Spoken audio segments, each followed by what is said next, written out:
Welcome to another video, where I want to focus on some very important aspects about choosing the right job or class for yourself, that many of my friends, viewers and I consider as the easiest or most comfortable jobs you can start with to fall in love with this game, and not being distracted by a too complex combat system. So foremost, we're talking about comfort and accessibility, but also how rewarding these jobs can be, especially when providing the same amount of fun or rate contribution while not falling behind the more complex jobs in any case.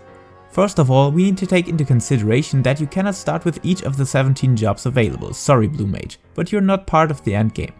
Therefore, when starting into the game without having access to advanced areas or level ranges, you need to choose a starting fighter class that will turn into a certain job at level 30.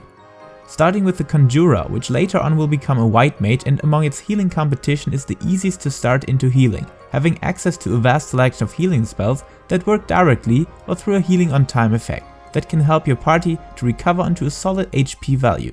Above that, like all healers in Final Fantasy, your damaging kit is very straightforward. And you got the Lily system, which is your job specific access to some very nice instant casts that are free of MP cost as well. So if you're planning to go on a healer's journey, the Conjurer is a good starting point. On the other hand, when choosing Arcanist, you have access to one advantage inside of this game that no other job can call itself. By leveling Arcanist and becoming Summoner or Scholar at level 30, you will also level the other respective job. So even when Scholar being the healer specialization that may be a bit more difficult to start into, you will level up a Summoner in the process, which at the moment is one of the strongest jobs in game.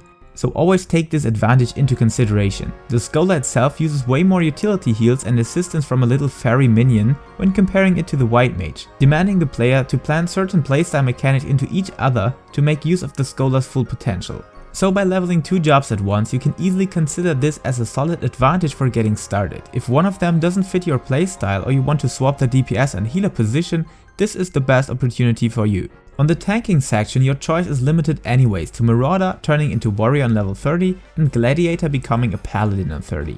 While the Warrior has a very straightforward rotation and little buttons to press, but the details are demanding, so if you want to go for a more versatile option, the Gladiator or Paladin navigates into a whole different direction. While you got many buttons to press here, the rotation flows instantly, and when having access to the magical rotation later in Shadowbringers, started in Stormblood, it doesn't make things more complicated, but provides a good amount of variation. Still, the Warrior isn't way more complicated and still a solid tank to start with. The Dark Knight on the other hand can be unlocked by reaching a specific area in the main scenario quest and being level 50 with the first job arriving there. So due to this fact alone, it's no good choice to start with, because when unlocking the Dark Knight, your character already is 50 or higher, and taking up the Reigns of Darkness requires you to return to your level 30.